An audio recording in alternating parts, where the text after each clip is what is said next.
Welcome to Around the Empire. I'm your host, Joanne Leon.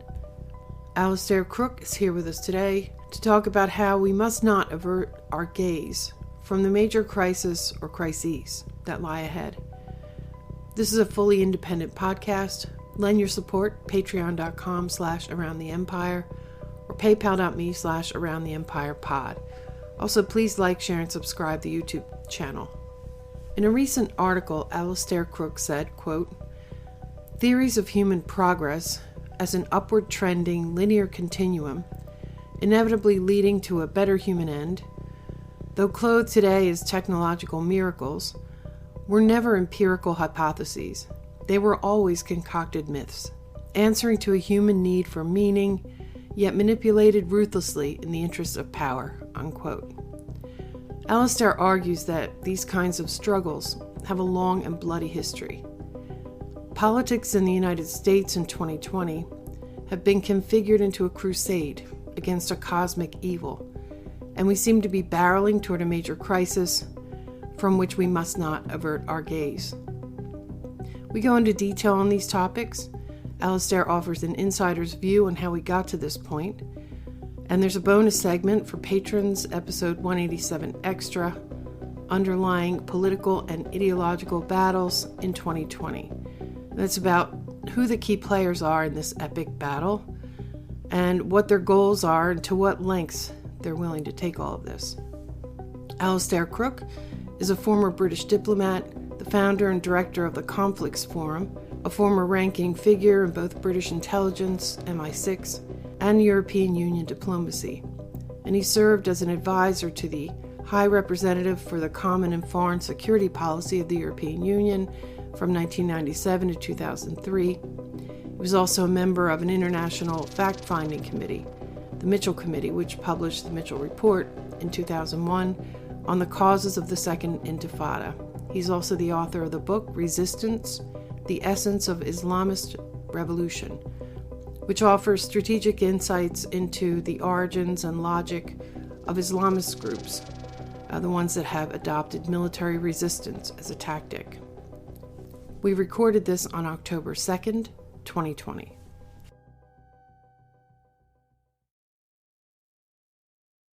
Alastair Crooke is here with us today, joining us from Italy. Hello, Alastair. It's wonderful to talk to you. Thanks so much for coming on the show. It's a pleasure, Joanne. I'm very pleased to be with you today. So I have some big questions for you today, looking to you for your views and your experience and wisdom on in the Western world and as to what is going on today. I mean, it's a very tense time here. It's a time where we all expect we're being told big changes are coming. Whether those play out and whether they play out favorably for the American people remain to be seen. We decided today, Alastair has a lot of writings around the bigger picture. And his latest or very recent article is called "And Then What? We Daren't Look into the Abyss." And in general, the things we're going to talk about today are around things like decline of empire, the clash of large political powers, systemic collapse or systemic, maybe you don't even call it collapse, maybe you call it transformation, and just the power elites who are involved and trying to drive this process, whether it can be driven. So I want to start out with actually your first paragraph, where you talk about secular millenarianism. To quote you, "The belief that some transformative catharsis in history has the power to expunge the crimes and follies of the past has a long and bloody history. The notion owes to religion. Theories of human progress, quote unquote, as an upward trending linear continuum, inevitably leading to a quote unquote better human end, though clothed today as technological miracles, were never empirical hypotheses. They were always concocted myths, answering to a human need for meaning, yet manipulated ruthlessly in the interests of power. And I think, and you talk about how American politics it's no longer about policies. It's now crafted into this giant struggle between the forces of light and darkness, freedom versus despotism, justice versus oppression and cruelty. And you say that it's no longer politics, but it's configured more as a crusade against a cosmic evil. And I think that is really, I don't think I've seen anyone frame it this way, quite this way, but it is very true what you just said there. And it's not just 2020. This began in 2016. It didn't really succeed, but I remember reading headlines about Trump. Oh, and there'll be one after the other. Trump is Hitler. Trump is, they went through every despot in modern history, and they maybe even dug back further back than that. I'm not quite sure, but it has only sort of grown, and there is an entity. I'm not exactly sure what that entity is that is desperately trying to frame it this way. However, I live in the suburbs of Philadelphia, the very kind of average neighborhood. And we are going along. Now, maybe this is just denial or I'm not quite sure, but people are not treating each other like we have, like my next door neighbor is, a follower of the darkness or anything like that. So it's really there's a lot of cognitive dissonance going on here. And when I chuckle, it's not because I think it's funny. It's just kind of crazy. So let's get back to your opening statement there and how you have framed this. Did I present that accurately, or you have more to say on that? No, I think, you presented it accurately. Let me just be clear what I mean by millenarianism, because perhaps some of your listeners are not so familiar, but it's really that sense that the whole of history is on a progressive, linear, upward track towards redemption. And with redemption, there may be a battle, but with redemption, we'll all live better together, happily, more similar, and more profitably. And that's a very powerful, originally a religious view, but it's become secularized. And it became secularized with huge and bloody consequences in the Bolshevik Revolution, in the French Revolution, where people tried to redeem humankind. In the Bolshevik, with Trotsky, it was through science, and Stalin, it was through science. Science would get rid of all of the problems, together with massive killings of people who couldn't transform. And the revolution had been the same. And it's a long trend in our history, human history, of this now secularized view of progression towards a sort of ever narrowing, converging path, leading to redemption when human beings will be much better than they are now. And the process of that, universalism, the sort of sense of universal liberalism, which has endorsed this very strongly, I think has now got to the point, and coming back to your question about where you live and how people feel, I mean, I'm outside the United States, but what I feel is that many people are frightened that their way of life is going to be destroyed, either by the opposition group, whichever party it is, that whatever they see, they're worried they see these woke activists having people from universities removed, or having people demonized for statements they make. Famous authors are condemned to be burnt as a witch for what they say. And I think equally it's become, and that's what I meant by this, it's become a sort of sense of black, good and evil. The other side is is an existential threat, is an otherness, it's alien. It doesn't show any empathy for me, whether it is on, if you like, the conservative or the democratic side. There's no empathy between the two parties. The other side is far off and evil. And somehow what's happening, and the fact that we, all Americans and Europeans are where we are, there seems to be something that is illegitimate about it, something wrong. It should never have allowed to get to this state. And so I think it's a huge sense that, whatever happens, therefore, in the election is either a coup by one side or a coup by the other side being planned. And whatever it is, it's going to throw the whole mechanism of transition in the United States into chaos.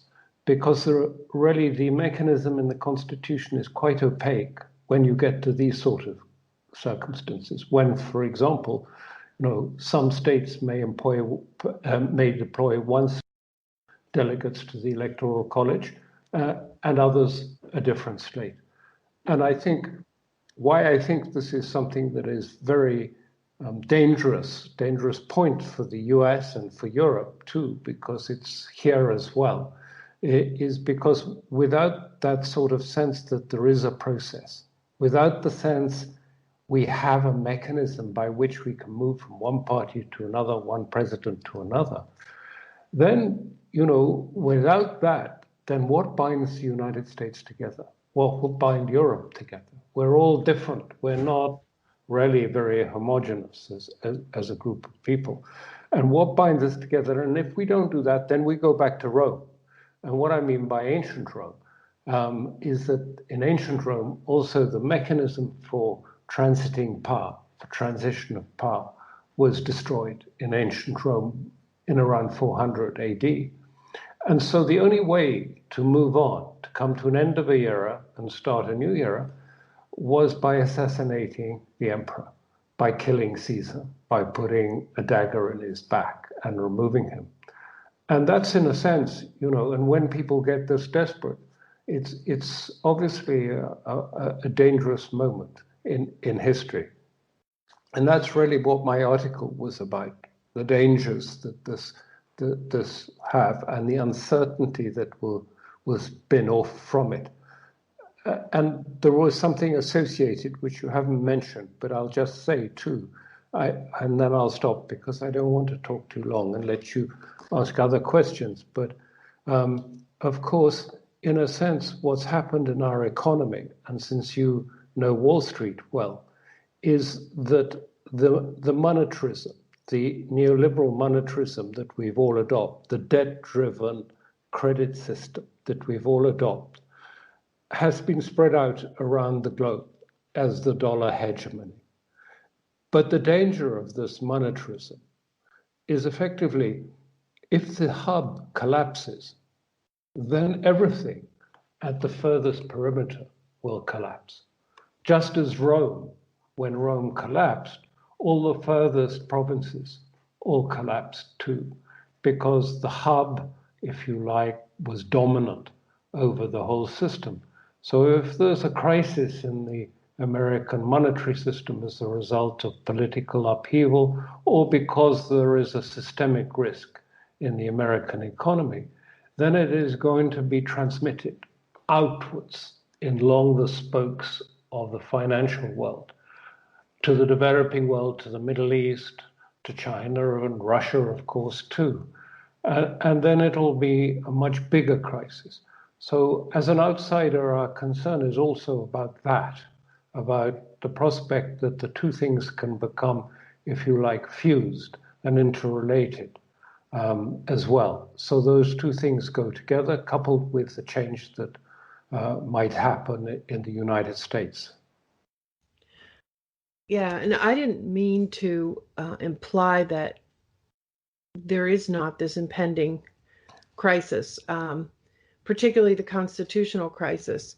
And we had a preview of that in the days and weeks following the 2016 election, when clearly the quote unquote right candidate did not win the election. There were people who immediately jumped into gear and were saying, this can't happen. First, they challenged the results of the election in the courts. The election results held up. And then there were just very overt calls for the Electoral College to choose a candidate different than the one that had been chosen by the popular vote in the area that they represented. Yeah. And people decided that we should have a peaceful transition because, as you say, peaceful transitions are, I don't know, maybe they are even the key to what has been holding the United States together all this time. We have always had a peaceful transition. Not that there wasn't tumult, not that there weren't, problems, but it was always a peaceful transition when you came right down to it. Now, those same forces, whoever they are, and it really bothers me that I don't understand exactly who they are, because I don't think they are the people who are on our TV screens. They've had 4 years they had to scramble in 2016 because they seem to have been truly surprised by the outcome. Now they've had 4 years to work on it, but they're in a precarious situation. And you imply in your article that the kinds of things that we're seeing right here, right now, are similar to the same kinds of color revolutions and coups that we impose on other countries. Yes. And I now know a lot more about those things that the average American really does not know about, because they're not looking outside of our country and they're accepting the very simplified, modified version of the story that it's always good guy, bad guy. We're the good guy, and we are waging war or otherwise meddling in other people's business because we're trying to help the people, which is almost never the case. But back to the peaceful transition, somebody's willing to risk a non-peaceful transition in this country, and whether that can make everything come unglued remains to be seen. So yeah, I don't want to play down the importance of that. And what you say about the monetary system, the dollar being so central to the global economy. Yeah, there's been a lot written on this kind of collapse, and I know that there are other countries, rising powers like Russia and China, who are working toward putting other monetary systems in place, including, replacing the dollar with a basket of currencies rather than, depending on one currency that is controlled by a central authority, as you mentioned. And the things you talked about with the markets are really important. In fact, some of my political allies of sorts, I've got a lot of political allies who we don't agree on sort of basic politics, but we agree on foreign policy and geopolitics and things like that. But they're very free market, evangelicals almost. But I don't see a free market. I mean, There isn't one. There Yeah. isn't one. Let me just comment. You ask who's behind the thing. And I've spent 30 years in conflicts and have been on sort of both sides of the conflict. And I know a little bit about the setting them up. And looked at from my experience, it's fairly obvious, yes, there's an organization that is setting it up. One of the things that was so obvious to me when I watched the videos of what was happening in American cities was how wherever you looked at the videos, there was always a sort of handy little pile of bricks on the pavement or down the side street or something like this. And these things don't happen by chance. Right. And what is more is they don't get placed there with no one having a view of them if it's not done by someone who's doing this under some sort of official cover or some way of putting them there, because otherwise we'd see videos of people unloading the bricks. They just appear. They appeared on the site. What's going on? I think what's going on is this big divide. We can go back to the reasons for it, but it's about the future of America and the divide about it. America has come to the conclusion, I think, generally, that wars, military wars, have not been very successful. Iraq is a very obvious thing. Afghanistan, finish. And so we moved with Trump, and we've moved to the idea of using financial weapons, tariffs, the dollar hegemony, monetary sanctions against others, instead of committing huge numbers of troops on the ground. So America has moved in that direction.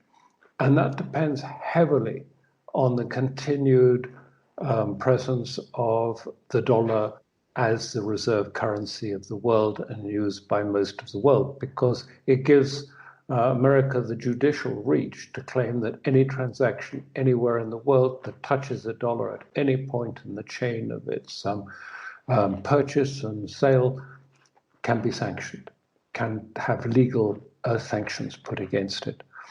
So there is one group who I would largely say is, if I can use just, I know the language is not necessarily correct, but woke Wall Street and Davos and the tech elite and also big philanthropy in America, who can see the writing on the wall for dollar hegemony, for the dollar as being the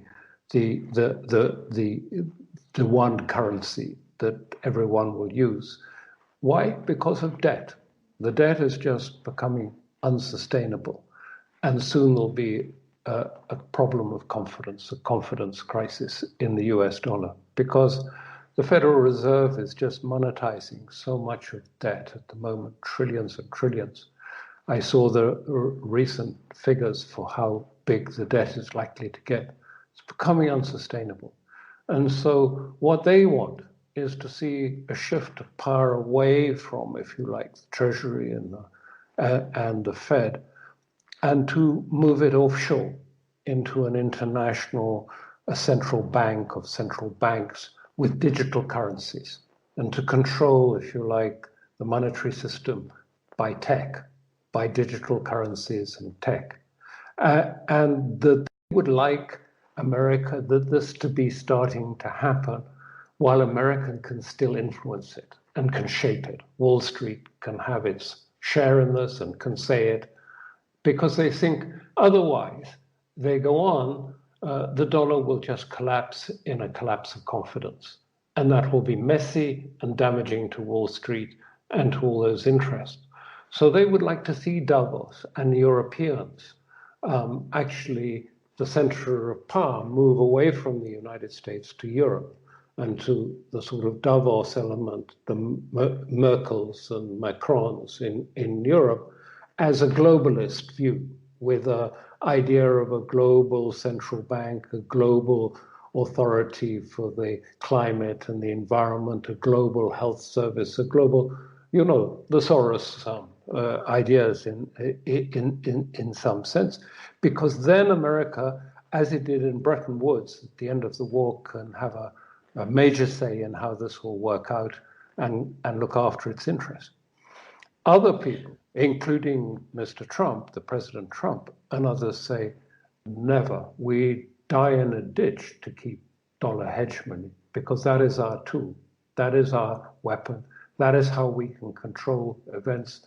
And we're not going to give it up. And we can manage it, and we will keep it, and we are going to try and keep it. And so we have a very strong forces, including some of the deep state, that agree totally with Trump on that. He's not alone. And then on the other hand, you get some parts of Wall Street, some of the deep state, some of the establishment, and Davos and Europe wanting to see power move from the United States and put it in Europe. Why Europe? Because actually Europe is much easier to turn into a sort of globalist platform, because there are no constitution, there are no laws. There's not really that separation of powers that you have in the United States. There's all sorts of legal and technical difficulties on the United States actually moving towards. You have the separation, the sovereignty, the co-sovereignty of states with the federal government. All these things make it not so useful for these people to see that as the new, if you like, locus of sort of central power for a sort of globalized vision of the world, a tech vision of the world, a new supply revolution being created by tech and robotics, and a world in which most of the population will be unemployed and put on a universal benefit because they won't have a role in this new tech world that they're envisaging with Davos and the other people. And that's part of this great clash, but it's also a clash about the failure of liberalism around the world, not a failure of liberalism for the people who still adhere to it, but it's no longer the vision of the rest of the world. And that is changing politics everywhere. It's changing politics because people are just saying, we don't accept that vision. We don't accept, Merkel, your vision of human rights and liberalism and open markets. We actually see ourselves as equally civilizational states, India, Iran, Russia, China, where they put other values like stability and social harmony above freedom, above liberalism, above open markets. And these things are creating a great deal of tension in the world at the moment. Yeah, that is, I'm going to come back to that because in our bonus question, I want to talk to you some more about that topic. I have some vague sort of broad views of what this clash is, a lot of it along the lines that you just described, but to me it looks like broadly big change is coming, and the people who have power right now want to be able to pick the winners and losers, or at the very least they want to make sure that they are on the winning side. Empire itself, I think empire is unsustainable. And the dollar sort of represents the empire right now. A lot of people think that and say that, well, it's the military, they want to maintain their military industrial complex, and they want dominance just because of that sort of chauvinistic view. And I think that's there. I don't deny that that's there. But in the if you will, the globalist view, they still want to maintain an empire as well, but that's the dollar, I think. But let's get to, you cite Anne Applebaum's new book called The Twilight of Democracy. It's interesting because Chris Hayes did a book on the twilight of the elites, which was a different topic, but there have been a number of people. I'm not sure if they were all politically aligned with Anne Applebaum, who has a sort of complicated background. She is married to. I know him. I knew him in Afghanistan, Radek Sikorsky, long time ago when he came to Afghanistan to try and kill Russians. So I remember him well from those days. Fiercely anti-Russia, right? Yeah. He came there specifically to kill Russians. We had long talks about that then. He'd just come down from Oxford, from university, and he was fiercely. Anyway, sorry to interrupt. Go on. No, that's good, because that mindset, it has become, people with that mindset have a lot of power in our foreign policy world. And it's interesting because I think one of the advantages that the United States had was that we didn't have a lot of grudges. We didn't, because we didn't exist, right? So we hadn't had a lot of wars with other countries and occupations and such. So we were able to operate without being driven by sometimes hundreds of years old grudges or decades of grudges. And it seems to me that a lot of Europeans came here to escape that sort of gridlock of just these impasses that existed because of old grudges and old fights and old histories, people whose land got taken, and 3 generations later the family still wants to go back and get that land. And we weren't burdened with that, and so a lot of people came here. But I don't know, this is probably going to sound wrong coming out, but some of them sort of then, a lot of people want to use the power of the United States to settle some of those old grudges. Other people just want to come here and have a new start. But there's just a lot of things that have come into our policy where This is why the transition is so important. And that's why I said, you said it almost yourself, but I will say it again. Actually, America is very diverse. We have, you have there blue and red fighting not only between blue states and red states, but between blue counties within red states and red counties within blue states. And there are many other facets to it. The Italians came, the Protestant, the Calvinists, and then there was other immigrants coming into the United States. But the one thing two things really held it together in my view. One was the sense of process, that there was a process of power that should be untouchable, that it can't be messed with, that it was there and the Supreme Court would adjudicate, and that was that. And the second thing was the military, which is held in high esteem in the United States, and which is officially pledged to the Constitution. And this is why I think it's such a dangerous moment, is because now people are not sure that whole process of the Supreme Court and the Electoral College, all of these mechanisms for transition, which are still quite ambiguous in parts in the Constitution, are suddenly illegitimate.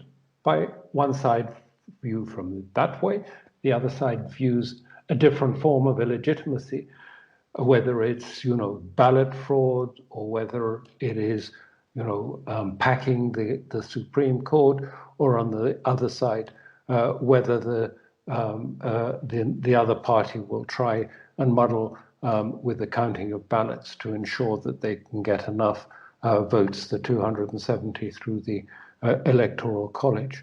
But this is why, all of those things can suddenly well up. And, Europe has these tradition of these sort of different old wars, old grudges, old hatreds, suddenly emerging again at times of stress and at times of big breakdown. Look what happened during the coronavirus in Europe. It was each country for himself. What happened to the European Union? What was Brussels doing?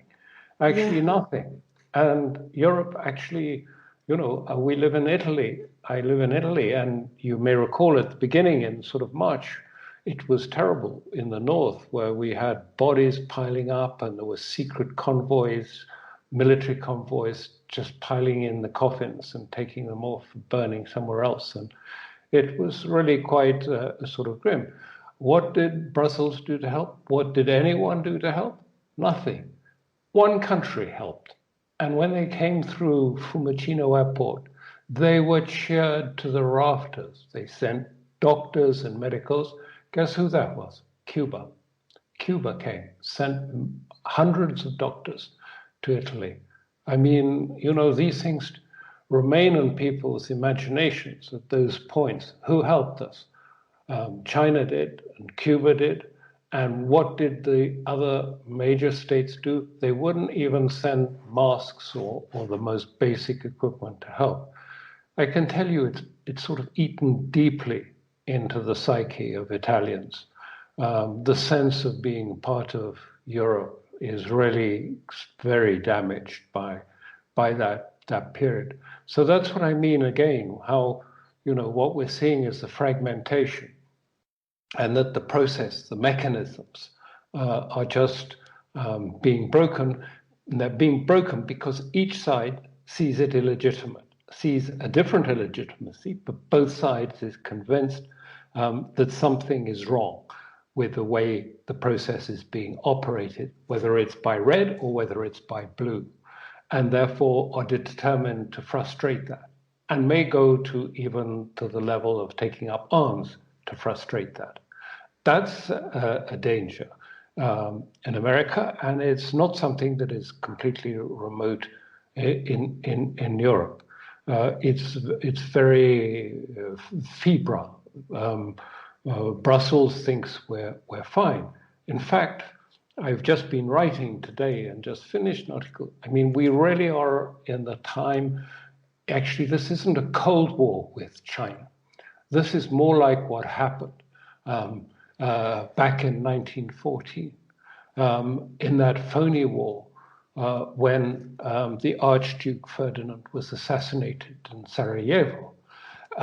Pompeo has announced the removal, the cleansing from China, from everything, from the internet, from chip manufacture, from cables, from platforms, from the tech systems, and clear them out altogether.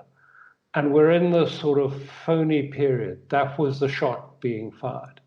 And at the same time now, we have Russia decoupling from Europe. Moscow, President Putin is very angry with Europe's behavior, with this nonsense about this a politician. You probably haven't heard of him, Navalny. He's not very important at all in Russia. No, I have but the actually. suggestion Yeah. that he's being killed by this poison Novichok, which is it's just a nonsense. But it's being used as a political tool, that's all, to try and push the Europeans to join with America in siding against China on technology and on 5G and on energy. And all these things are saying, you know, we are the pulling apart of the system, pulling apart the loss of legitimacy of the trade system, of the cooperation on technology, of all of those, that root system that serves and really feeds an economy, especially a tech economy, is being pulled apart, ripped apart. And what happened in 1914, of course, was suddenly everyone realized it. The market was fine throughout June, and then suddenly in mid-August, when war began, the market collapsed. And then suddenly people realized what was going on, and that people were being made to have say. Austria-Hungary was sort of cajoled into being anti-Russian, along with Germany, just as Germany is being cajoled into being anti-Russian. Now, what was the end of this thing? Well, the pulling apart of those supply lines. Britain actually went as far as putting a naval blockade on Germany so that they couldn't get food in. It tried to destroy all its links to its colonies outside. Does this sound familiar? It should. It's very similar to what's happening now with China. Where did it end? It ended, first of all, with a major dislocation of the European economy. The Great Depression, it contributed towards the Great Depression, and it ended with 2 wars. So, you know, these are, I think, very serious moments that we are living at this time, and very fragile. And we rely on someone having some sort of wisdom, statesman-like capabilities. But I have to say to you, when I look around Brussels and I look at Europe, all you see is pygmies. There are no statesmen that I know of at this stage. We're dealing with a sort of empty stage and people just grandstanding in the front of the stage, but no reflection, no really strategic thinking taking place about this here. Does Europe really think it can manage with the United States in a technological war with China and Russia? How is Europe going to survive in this new tech era, in this new economy, with no cooperation with either China or Russia on technology? Yes, Europe has bits and pieces, but Germany needs robotics from China. It needs all sorts of help, and it needs 5G. And it's going to give it up in order to side probably with America. And still America regards Europe, as Mr. Trump said not so long ago, a worse enemy than China. So, I think recession, deep recession for Europe is almost inevitable unless there's a big change in direction. Yeah. In 1914, were there people powerful enough to be driving that process with an agenda, or did it just spin out of control? Oh, there was an agenda, and there were a few people. There was what was called the Round Circle. It contained prominent politicians from Britain. It contained bankers. It contained media giants. It contained the King's private secretary. And this was a tight little circle. And this is the origins of the deep state in fact, and it had its American connections from the beginning. And it was a very deliberate planned process by which, first of all, a war with South Africa was conjured in order to get the necessary resources, financial resources, to rearm and to re-equip for the possible war against Germany. Britain could not stand the sense that Germany was wanting to rise and wanting to become an empire, and feared that it would eclipse Britain and Britain's empire extending to India. So the wars were planned, and by a small, tiny clique of very powerful people in London and in Washington. That was from the 1890s, but well before the 1914. And that was really this was the birth of the sort of Anglo-American axis, the power axis, which is imploding today. That exercise. Yeah, a lot of people, including myself, talk about the American empire. I mean, this is a concept that really was never talked about here, except maybe in the last few years, broadly. I mean, some people did, of course. But broadly, we never saw ourselves as an empire. And then we started to say, oh, yeah, it looks like we are an empire. But I don't think it's accurate at all to call it the American empire. My view of it's evolving anyway. It's certainly an Anglo-American empire, and more than that, a Western empire. But, somewhere along the line in the 80s and 90s, we decided to outsource a lot of our manufacturing with a lot of help to China, supposedly with, in pursuit of cheap labor, which is an endless pursuit in the capitalist, hyper-capitalist society, which we are now. But it took 30 years to get to the point where we are now. So the decoupling, while I agree with it to some extent, I think every country should be as self-sustainable as possible. Because, well, I mean, I think it's obvious, but I guess not everybody thinks it's obvious. But I don't think that this decoupling, a sharp decoupling or a significant decoupling, can happen so quickly. So I'm not exactly sure why we get. I think what it really will be is a shift in the trend of moving everything over to Asia and becoming, like, if you're in a store in the United States and you pick things up, and let's say you'd like to buy American because, my father was a union guy and buying American was one of his things. But you can't even do that now. You pick everything up. Nothing's made here. Very, it's rare when somebody will say, made in America. And even then, we've changed our laws to allow territories to say, maybe it's made in American Samoa, but it can say made in America, or even more deceiving than that, some other places where, and plus there's the whole thing about, making something from the raw material to, an assembly that goes into a bigger assembly.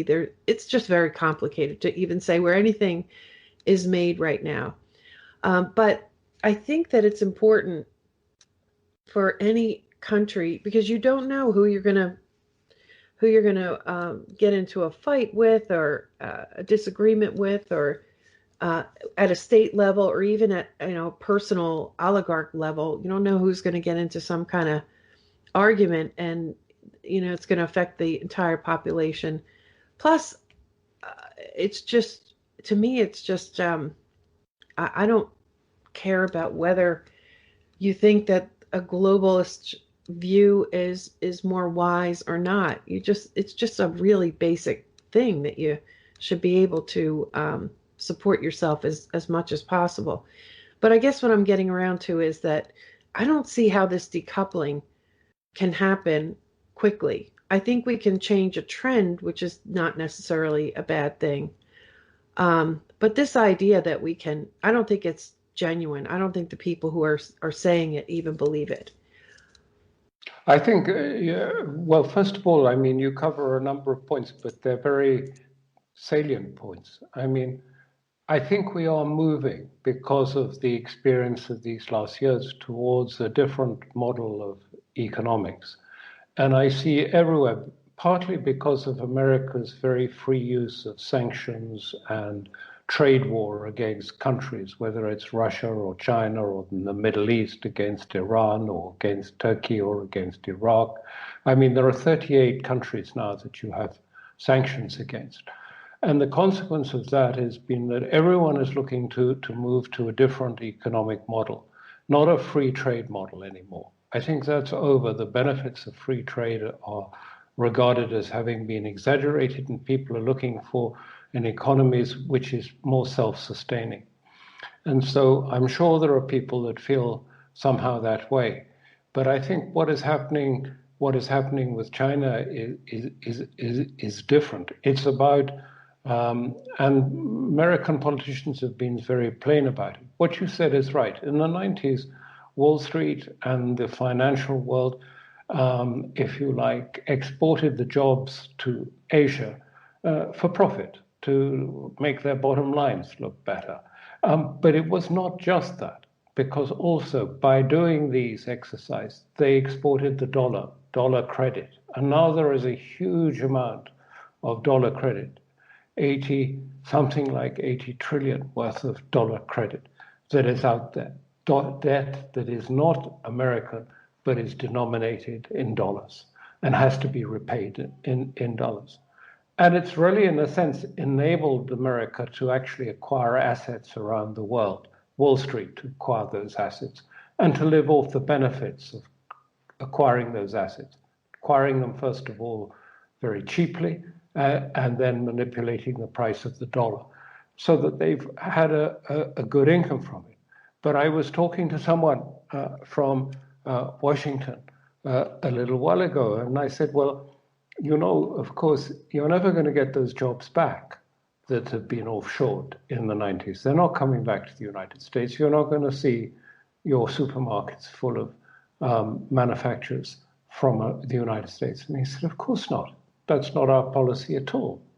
He said, listen, our policy is simply to take the commanding heights of technology, to deny them to China and to Russia, and to get also complete dominance on standards, technological standards, so that all your cables and everything fit with your TV and with your computer and your smartphone, so that we can dominate technology for the next 2 decades.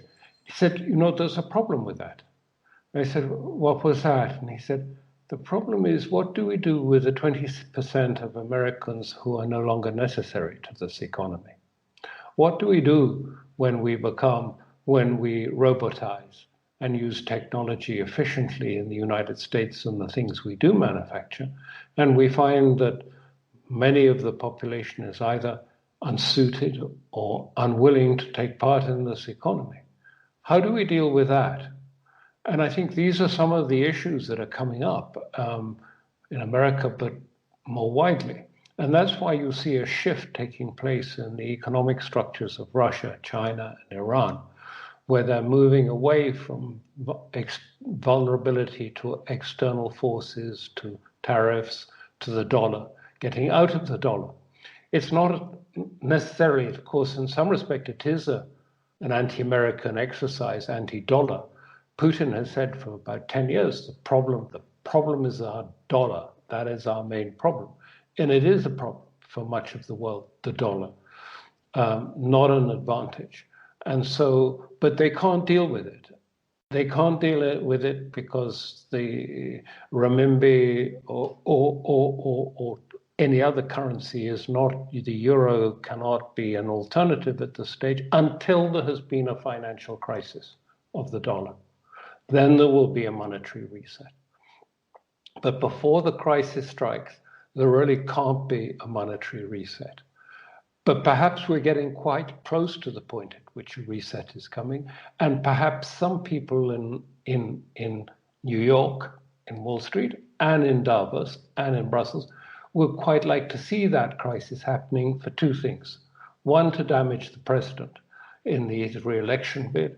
And secondly, the crisis in the dollar will enable them to try and move away from the hegemony, which they think is unsustainable in the long term for the United States, and move towards a new form of, if you like, central bank digital currency that they will run and control.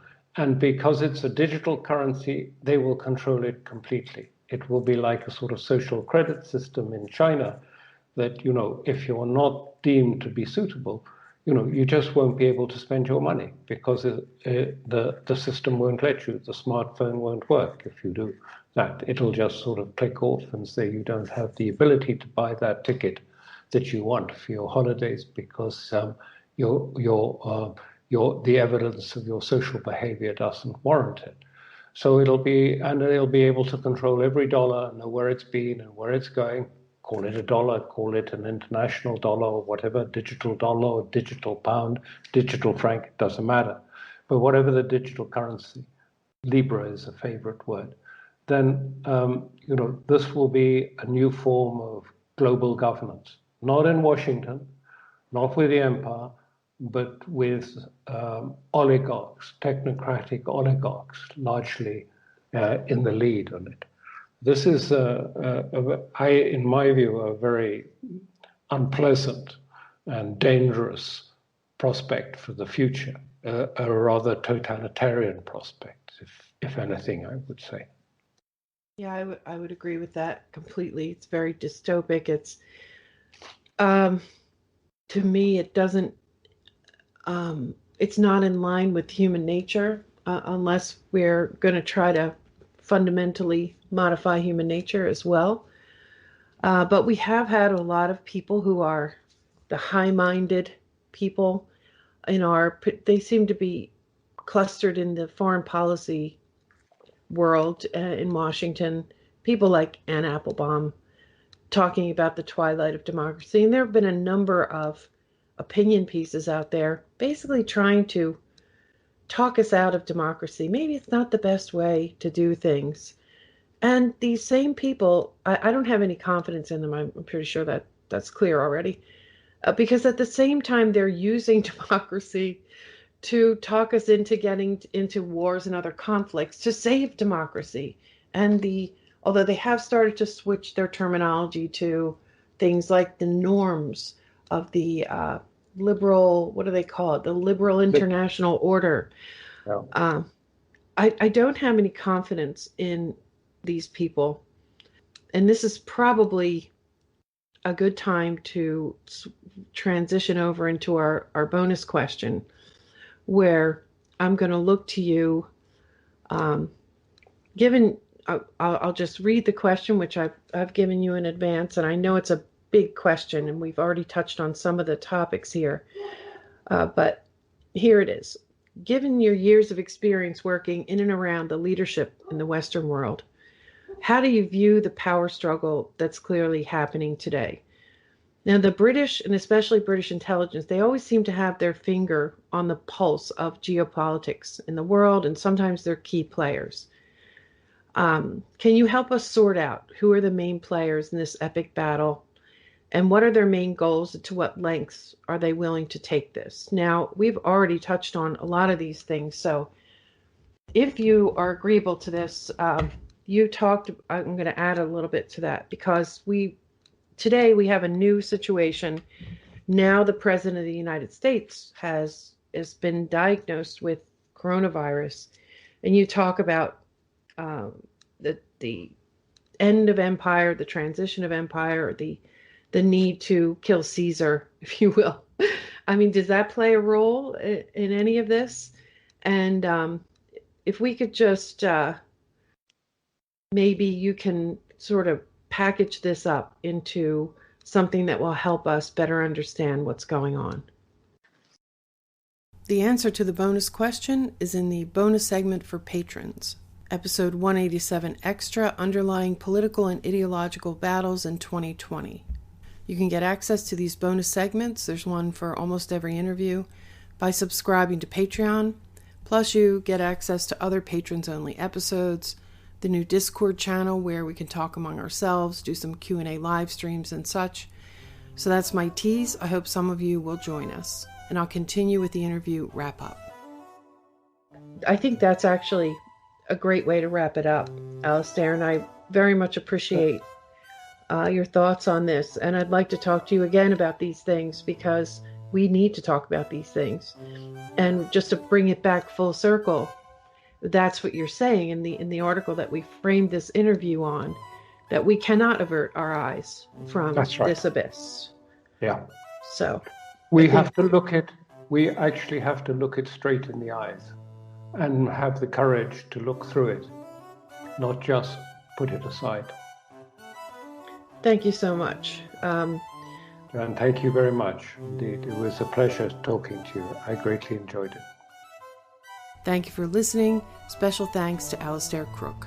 You can find Alastair's writing at strategicculture.org and look for his book, Resistance, the Essence of Islamist Revolution. This podcast is independent media, so listener support is really important.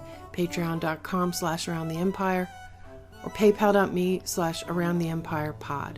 Find the podcast on any mobile podcast app, on the website AroundTheEmpire.com, on Patreon, or on YouTube. If you're listening on YouTube, please like, share, and subscribe. Also follow on Twitter @AroundTheEmpire, and we'll see you next time. Take care, everybody.